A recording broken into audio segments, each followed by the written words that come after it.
ndakubuza cyo gafata ikintu ninda kumera igitenge ugiye koga se nyewe ujya gitenge cyane n'igitambaro cyane wowe uri rindi yasi mama nagira ngo tutajya amazi kandi waribonye umuntu arafata akabati ugiye urumva ubwo urumva nta n'isoni ufite mu gitenge cyanjye ndavuze ngo ibwiriza ubureme igitenge cyangwa ubundi bite nakugaragura hano hasi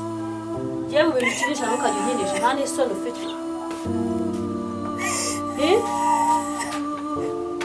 urireza se wereza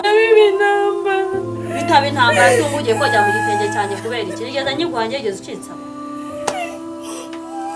bituvanamo n'igitambaro nta n'isoni ubu n'ikitenge mba nyikwatse ariko reka nkugire umuyobozi uyu munsi gusa nta soni ubu urifata ukigereranya na Lydia rero nta n'isoni ufite umva mukongiye nkuyamye mu bintu byanjye igitambaro cyane cyane ndashaka ko tunapfira igitambaro urandebera ibintu byanjye byose wabyikwijemo n'indago uburenganzira bwo gufata ibintu byose biri hano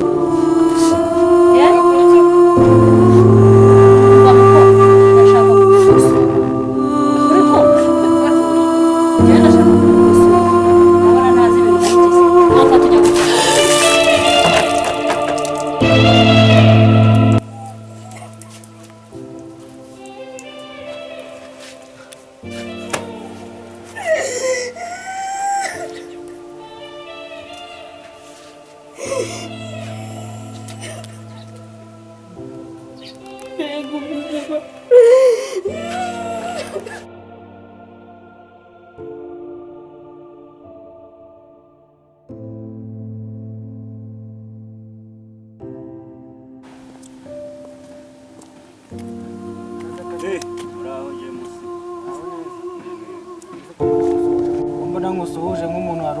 uri gutekereza ibindi ahora n'iki James we byanjye noneho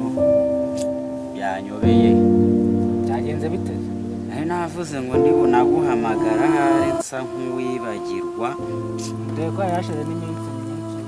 utavuga ariko noneho ubu byanca uheruka se no kumbona ahubwo mu materaniro hari n'icyo kibazo nibazaga